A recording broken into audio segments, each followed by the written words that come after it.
현대차가 한 30% 정도 주식 올랐는데 네. 이게 뭐 만족할 만한 수준이십니까? 어떻게 보십니까? 이게 더 올랐어야 됐나요? 아니면 어떤가요? 더 올랐어야 되지 않나 이렇게 생각을 합니다. 너무 이제 디스카운트를 지금 많이 받고 있다. 네. 투자분들은 굉장히 장기적인 어떤 현대기아차의 EV 시장에서의 입지를 이제는 입증할 수 있는 그런 근거들을 지금 요구를 하고 있는데 거기에 대한 부분은 아직 조금 약한 것 같아요. 조정 시 매수 이렇게 좀 말씀을 드리고요. 지금 저는 이제 추천드리는 거는 부품사가 더 낫다. 라고 이제 부품사 쪽에 그러십니까? 포커스를 맞춘 거를 추천해 드립니다. 유진투자증권 리서치센터의 이재일 연구위원 나오셨네요. 안녕하십니까? 안녕하십니까? 네. 자, 오늘은 주제가요. 현대차 CEO 인베스터데이 후기이고요. 현대차, 기아차 5월 글로벌 판매입니다. 오늘 자동차 섹터에 대해서 많이 들어볼 수 있을 것 같은데요. 일단 리뷰 부탁드립니다. 인베스터데이 어땠습니까?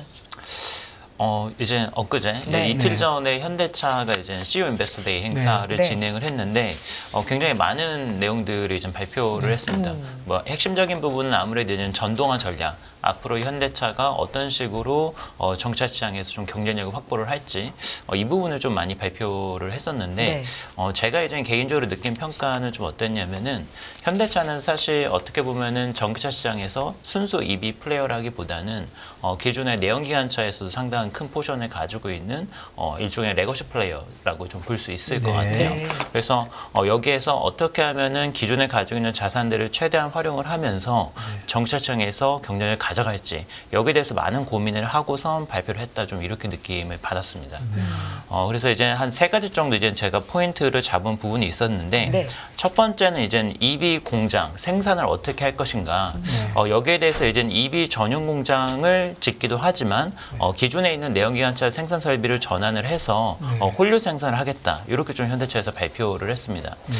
이 부분이 가지고 있는 장점하고 단점이 있는데 일단 장점 같은 경우에는 기존 생산 시설을 최대한 활용하기 때문에 전환하는데 시간도 좀 빨리 전환을 할 수 있고 그리고 투자 비용도 적고 이런 장점이 있는 반면에 이젠 전기차 전용 공장이 아니기 때문에 생산 효율성이 좀 떨어질 수 있다는 단점이 있을 것 같아요. 그래서 제가 좀 기대를 했던 부분은 지금 테슬라나 아니면 순수 전기차 플레이어들이 발표하는 것처럼 좀 혁신 공정들을 도입을 해서 우리가 전기차 시장에서는 생산 효율성을 극대화시킬 수 있다. 뭐 이런 방안들을 기대를 했었는데 좀 내연기관차 공장을 전환한다는 거는 약간 좀 단기적인 대안이 아니었나 이렇게 좀 생각을 했던 부분이 있고요.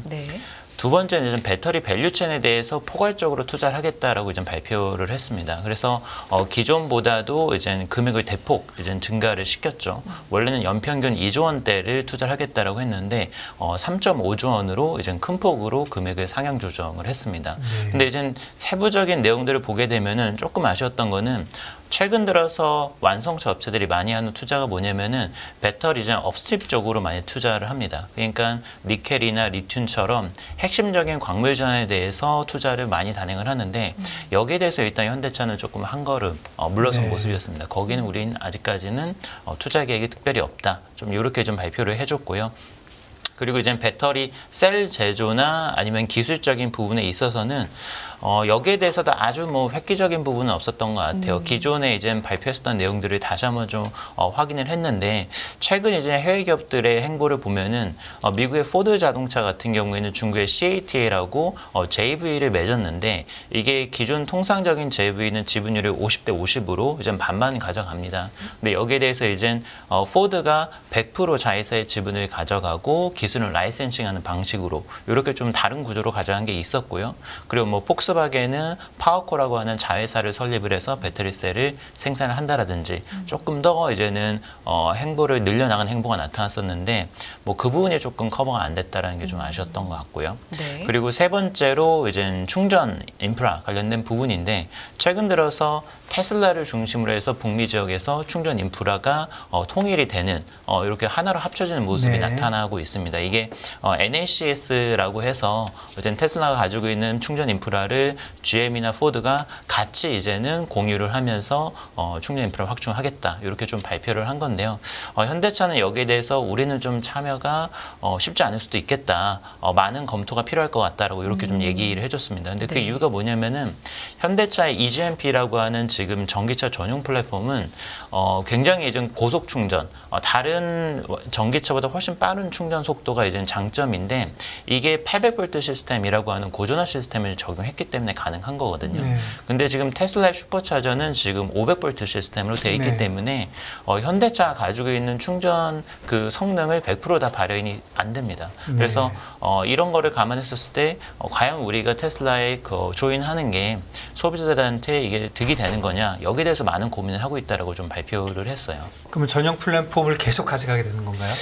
지금 EGMP 같은 경우에도 앞으로도 계속해서 가져가게 될 거고요. 근데 지금 차세대 플랫폼도 현대기아차가 개발을 하고 있습니다. 근데 요거는 이제 기존의 EGMP를 완전히 대체하는 거라기보다는 거기서 조금 더 확장돼. 지금은 이제 SUV나 이제 중형 사이즈, 소형 사이즈 되는 차량들이라고 한다면은 앞으로는 대형차, 고급차, 그리고 이제 또 다른 차량까지도 다 포괄하는 새로운 플랫폼이 또 나오긴 합니다.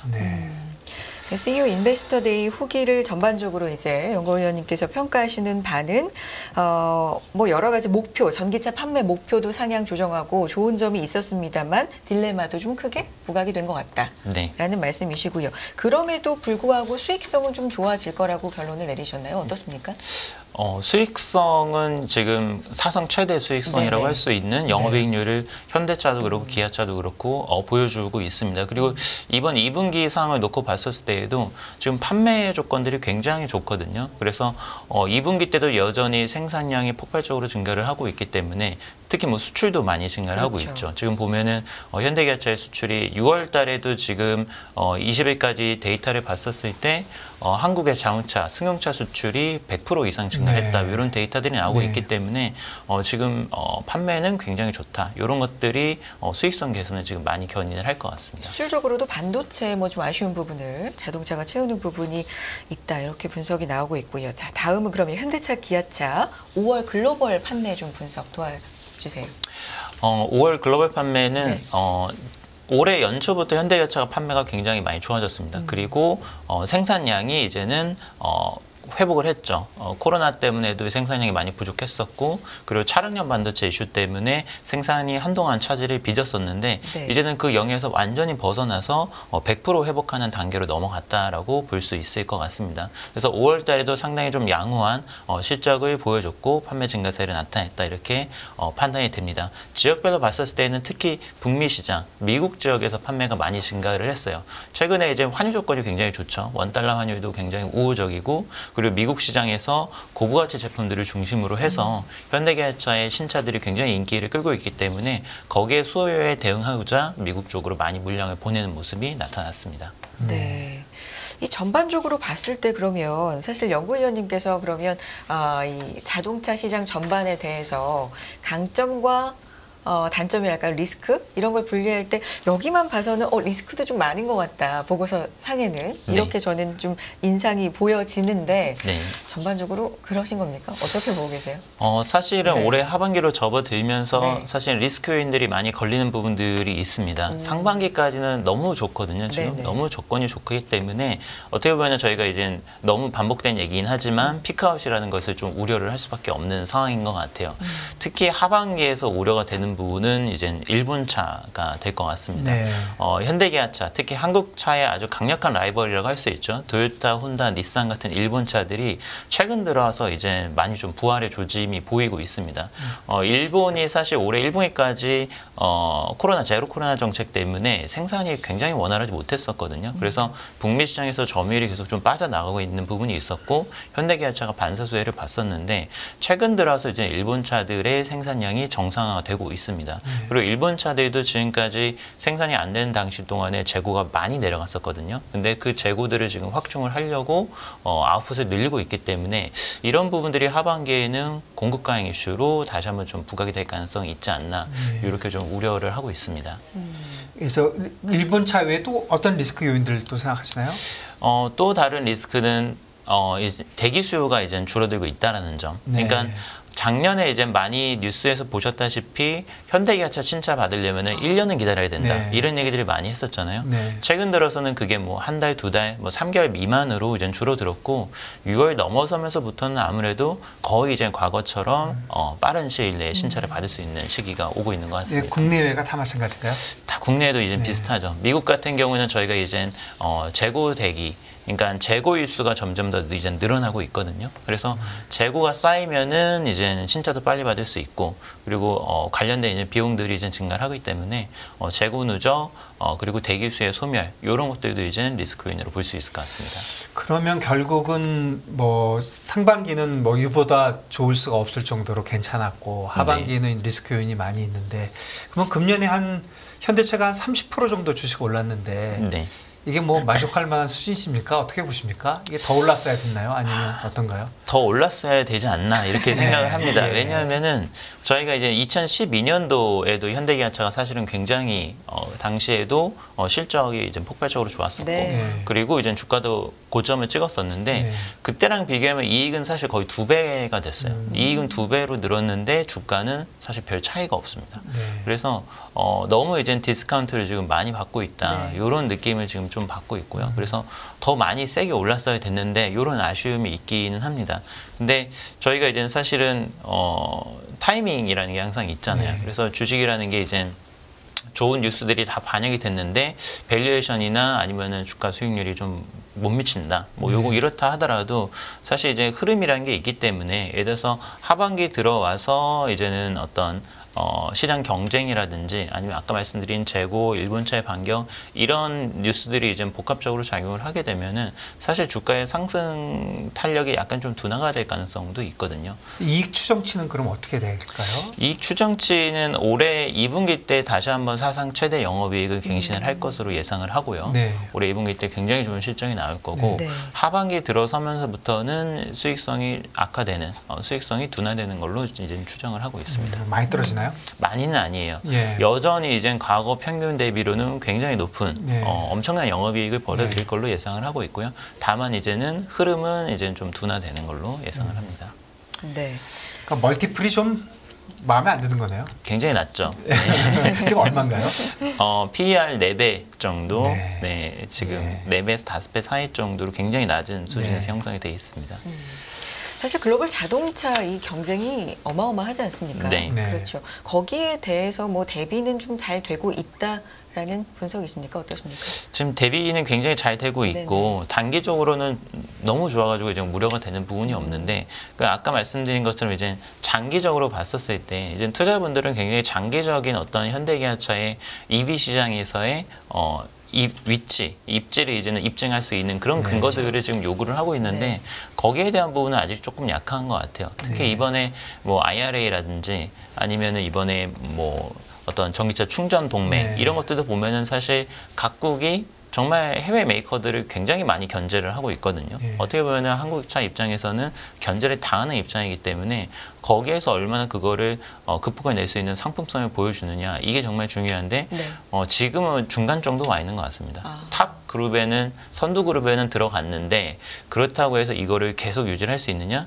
계속 이제 노력을 해야지만 유지가 될 것 같은 요정 느낌인 것 같아요. 이건 제가 너무 기초적인 질문이지만 지금 전기차 비중이 지금은 얼마나 되고 앞으로는 어떻게 변하는 거죠, 현대차가? 현대기아차가 지금 전기차 비중은 10% 약간 못 미칩니다. 올해는 아마 10% 정도, 전체 판매 10% 정도가 이제 전기차가 될 것 같고요. 앞으로 이제 2025년도, 2030년도로 가면은 2030년도 기준으로 35% 정도 이제는 양사 모두 순수 전기차로 채우겠다. 그럼 이게 전체 됩니다. 글로벌 그 전기차에 비해서 저희가 그러면 그 추세를 쫓아가는 겁니까?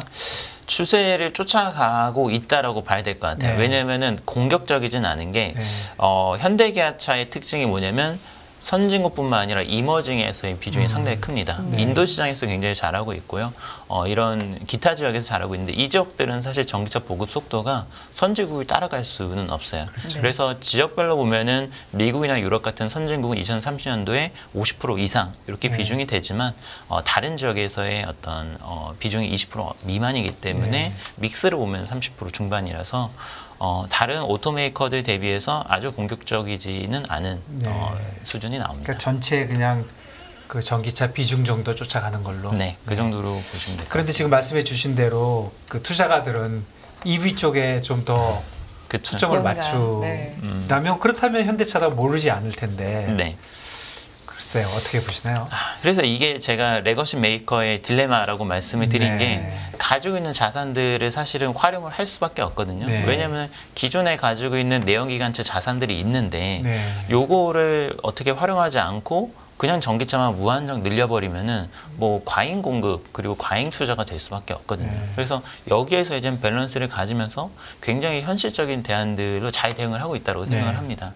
하지만 거기에서 오는 이 딜레마를 어떻게 이제는 좀 획기적으로 극복할 거냐. 지금 투자자들은 그 부분을 계속 좀 요구를 하고 있는 것 같습니다. 네. 뭐 북미나 유럽, 인도, 중국, 러시아, 아세안, 뭐 중동 이 부분. 늘 각국의 판매량도 아까 분석을 해주셨는데 여기서 좀 특이사항이 있습니까? 어디가 좀 아쉽다 아니면?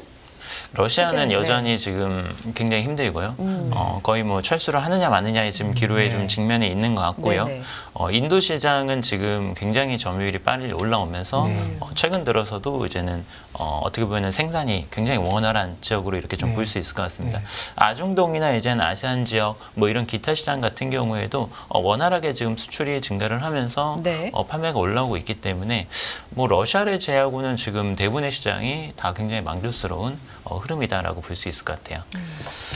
네, 그러면 다시 주가 쪽으로 가보면 지금 뭐 금리는 한 30% 올랐으니까 그래도 코스피보다는 더 많이 올랐는데 하반기에도 그래도 코스피 이상 선전할 걸로 생각하십니까? 현재 시점에서는 좀 비슷한 인라인하는 흐름을 좀 예상을 하고 있습니다. 상반기 때 굉장히 또 호실적으로 아웃퍼폼을 세게 했기 때문에 하반기 때는 아까 말씀드린 것처럼 절대적으로는 높지만 강도 자체는 상반기보다는 좀 약화가 될 것 같거든요. 그래서 주가의 어떤 상대 수익률도 좀 약화가 될 가능성이 높다 이렇게 보고 있기 때문에 아주 강한 흐름보다는 이제 박스권 흐름 정도를 예상을 하고 있습니다. 알겠습니다. 그렇다면 여기에서 결론적으로 보신다면 조정 시 매수 아니면 조정 시 매수 이렇게 좀 말씀을 드리고요. 지금 저는 이제 추천드리는 거는 부품사가 더 낫다라고 이제 부품사 쪽에 포커스를 맞출 거를 추천을 드립니다. 그렇군요. 알겠습니다. 오늘 자동차 시장 전반에 대해서 특히나 현대차 CEO 인베스터 데이 후기 그리고 현대차, 기아차 글로벌 판매 이 분석을 중심으로 해서 이 섹터에 대해서 알아봤고요. 유진투자증권 리서치센터 이재일 연구위원 함께했습니다. 고맙습니다. 감사합니다.